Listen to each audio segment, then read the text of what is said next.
Show, and we just watched episode 4 of Doom Patrol called Cult Patrol, and we loved it. Fire. So we want to talk to you guys a little bit about it, some of the themes and symbolisms, exactly what a cult is, what does it mean to blindly follow. Yeah. We just had Puppet Patrol episode 3, so that's what happens when you're pulling the strings of people against their will.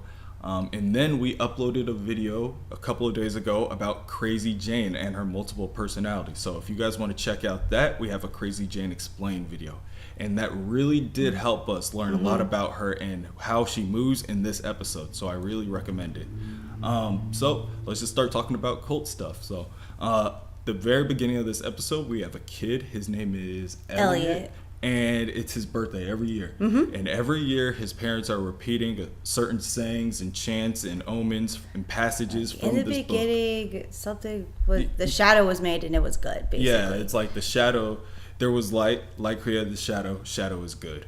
So he's memorizing the full book, and you can see that his dad is uneasy about it. And then on his 18th birthday, you find out from his dad that he isn't actually the savior of the world. He's here to destroy it. And his mom kills his dad on the spot.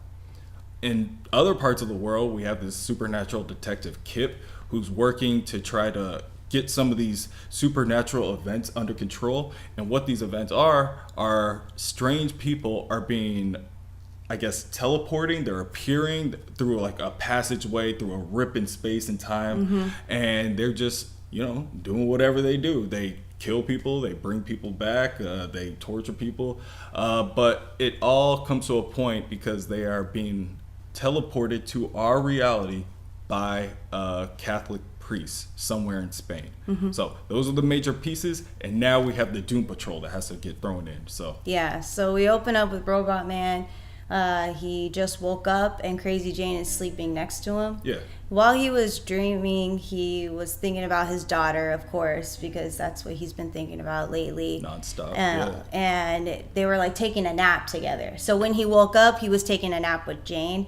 And of course, she was not happy about that. She actually had Hammerhead out at that time, and Hammerhead cursed him out, got up, and walked away. Yeah.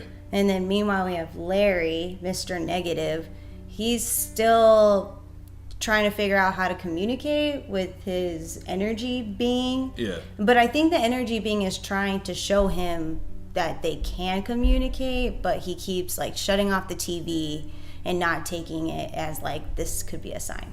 Yeah, and that actually does get brought up to a point later on too. So that is very good. They do have a very good habit of circular storytelling where everything they use kind of comes back at an end. So we also have Cyborg, who's holding a meeting where we find out in this universe there are 37 known dimensions. They repeat that a couple of times, but not too many to like hit you over the head with it. Cyborg's trying to coach the team together. Hammerhead says they're not a team. Cyborg tells them, hey, if we have a common goal, we're a team. And that is kind of cult-like behavior. It's like, hey, you're with us or against us, whether or not you're either with our groupthink or you're against our groupthink. And it's like, we don't have to be friends because I know that's what Hammerhead's thinking. Like, we are friends working together. And she's like, but we're not friends and we're not a team. And he's like, no. We're still a team. We're still a team. But then he contradicts himself because Rita comes through and tries to join the team, and he shuts her down completely. But honestly, she doesn't really have the heart for it. So it's like, is he being a hypocrite or is he just kind of doing what a leader should do at that point? I don't know. I think he was being pretty dick-like. But I think so too. Lastly, in that scene, Kip showed up. Yeah. The detective. And he was the guy that was trying to he's trying to find Dr. Calder, yeah. He was trying to find Dr. Calder, so he knows the scientist that made basically all Doom Patrol together. And so he keeps calling out for Niles, and they're telling him that he's not there, obviously. And he's like, well, I need help. Yeah, well, I guess y'all do, I guess. I guess you guys can help me.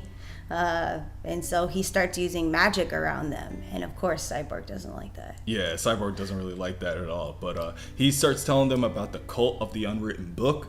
The unwritten book, like we said, was Elliot. And what this cult is a cult in a different quote-unquote dimension who are sending people like through to our dimension in order to access the book and read the book. And once they quote unquote read the book, they will bring on, I guess, their doomsday apocalypse, whatever that may be at the time. It's a giant eye. Yeah, they do have certain people from this world. The world is called, we get the name later, but I think it's Nirnheim. Like some of them are the Ladies of the Razor.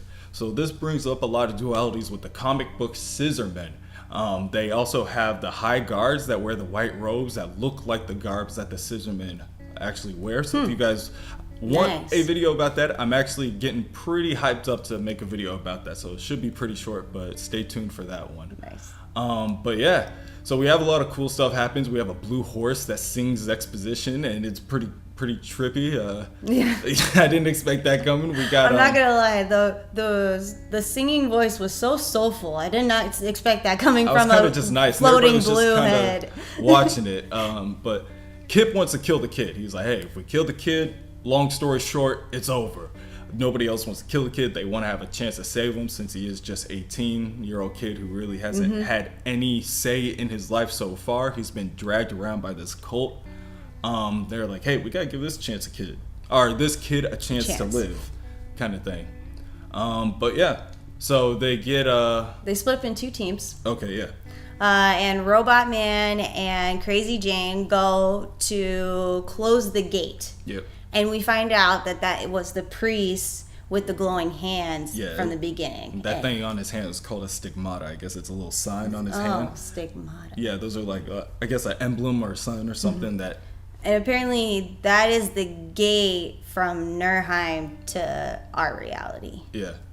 And everyone else stays at the mansion to protect the kid. Yeah, so Cliff goes with Hammerhead. Hammerhead pretty much talks him down, saying stuff like, hey, why are you violent? Why were you killing people last episode?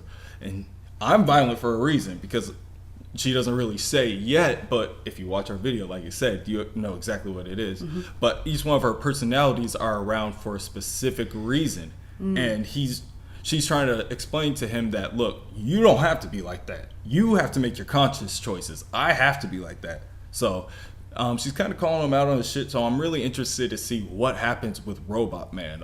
He's our point of view character, but I expect like the most growth to come from him, if anything.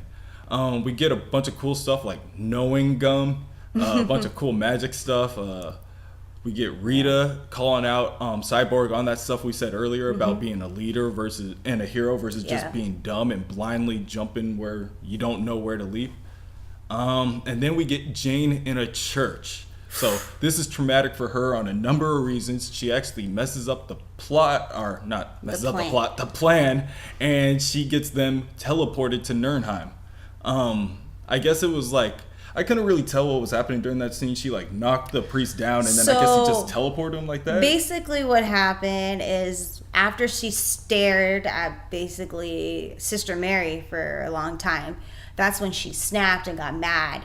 And she grabbed the priest, slammed him against the altar, grabbed a candlestick, and was getting ready to bash his head in. And then that's when I guess Did you hear the stuff she was saying when he said it? No, I was so shocked by everything she was doing. All of them were just trigger words of like going back to her, what happened to her in the church.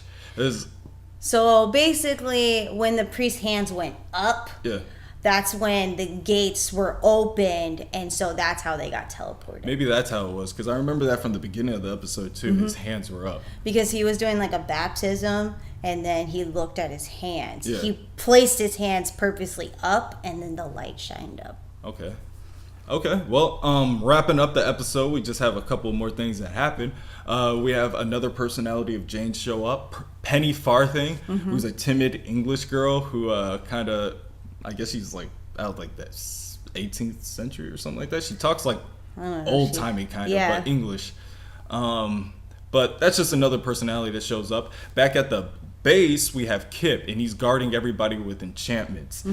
So it's pretty cool watching him work and seeing what magic in this side of the universe actually, how it happens and what kind of tools that you need for it to actually happen. It's so nice because it's like so common things that you would have just in your household, like a necklace, sriracha sauce. And it's like a nice duality between science and magic. And Cyclops has to tackle this duality. It was like, why do you feel comfort in science and not magic? And I saw like the way Kip was speaking to him. Like Kip would always call it science, but Cyborg would call it whatever that thing you're doing. So Kip, even though he doesn't exactly, he finds more use in magic than science, he doesn't devalue science. And I think that's like a big lesson that Cyborg needs to learn in this season, is that he needs to value all these other occurrences just as much as he values grid. So nice. I like that. Got that whole Larry and Elliot, that conversation that was going on. Larry and Elliot have a conversation because Elliot wants to just end it all. And he's like, well, if they're looking for me, then, you know, might as well give myself over to them or kill myself so they can't do it. And Larry's like, no, have some faith. And he's like, what faith? I just saw the only person, the only two people I know, one killed the other in front of me. And now I know I'm like, this is bad. Like, yeah, I don't know what's right and what's wrong anymore. Like, I should just kill myself to just like end it. And then Rita basically stops him later on because he tried to jump out from the second story window. Yeah. And she's like, look, first off, you're not going to die. You're probably going to break your arm, but you're not going to die. At the most. And I think that was a big moment for Rita, because it just shows like, okay, being a hero isn't about doing the greatest, most spectacular things or having control of your powers. Or blindly just trying to do the good thing all the time. Yeah, it's kind of just taking a moment to do the right thing at the right time in a given situation. Like she was walking by, she saw that kid was in distress, and then she went and helped that kid out. That's all it takes. Do that on over and over again, or do that on a bigger scale, and you're a hero. So I think that's a cool life lesson that she's learning too, no matter how old she is. She's like 90, learning these life lessons. So she talks him down the ledge. The high priest of Nurnheim are actually Elliot's parents, we find out. One of them is his mom, and the other one is his dad, who's still dead, but he's like sitting on the throne and stuff like that. So that's a little... So that definitely shows me that the dimensions are connected, because she killed the dad in our dimension, in Earth, but he was still dead in Nurheim. So that definitely shows that there is a connection there, even though that he wasn't pertainly killed in Nurheim. I didn't even think about that. But yeah, 100%. It's just like his skin's all grayed out and stuff because he's been dead for a while. So that's pretty crazy. And then the episode ends with Kip trying to kill Elliot again, and Rita stops him. The ladies of the Razor come and pick him up, and he's just out. Elliot's gone, so they have to go get Elliot before shit breaks loose. Cliff, Robot Man, confronts like the parents, talking about, hey, you guys are bad parents. Like, I can't believe you guys did this to your son. And she really hits him with some heavy stuff, like, what you say is a bad parenting is your perception. Who's to say that's reality? Like, she brings out how he sees himself, how Jane sees himself, and what he really is, being like him in his skin, him as a robot, and then him as just a brain. Be like, who's to say what reality is? People pick and choose their reality. Like, if we pulled all back and like pulled back all the layers and everything, you're just a brain. You're not anything. You're not a robot. You're not a man. You're just a brain. So it's like, really, who are you judging me? Because like this like small little scope that you have on this window. So this show does a lot of that kind of stuff. Yeah. I love that kind of stuff. Hits you heavy with that stuff. You see different examples throughout the show instead of just one thing hammered over and over again. I do like how they wrap up on how the show of how Nurheim, they said that they could see everything regardless of where they are at. Yep. And then we zoom out and they're in a snow globe on a mantle in the mansion. So that's pretty crazy. They've been there the whole time. I didn't see when they got that snow globe. So they could have had that the whole time, or somebody could have actually brought that in. I haven't really been paying that close attention to the background, only because I'm too engaged in like what's actually happening. I've been trying to look at the background because whoever's taking these shots definitely has an artistic approach to it. I could tell when they were like looking at the high priest and they were kind of just panning through the background. But that's just the small stuff that I love about this show. So did you have anything else you want to say? The last thing is that the scissor men, right? When they took Elliot. Oh, the Ladies of the Razor. Oh, the Ladies of the Razor. When they took Elliot, they were actually successful in reading Elliot. And in the end, the D creator showed up, and that was the big I at the end of the episode. Okay, so they did read him. So yeah, we're about to see what happens when the D creator shows up. So after the first 3 episodes, I felt like they were just like kind of introducing you to everything, and they just hit the ground running in episode 4. Like, this is what an arc looks like. I definitely feel that way as well. The first 3 episodes were definitely an intro to who these people are, what they about. But episode 4 is like, okay, here's the world, here's life, we are moving. You can tell that they put some serious planning into every single episode. Because even though each episode is jam-packed with a lot of information, you don't feel like that at all. And it's very seamless and very layman's terms in the sense. Yeah. Very layman's terms.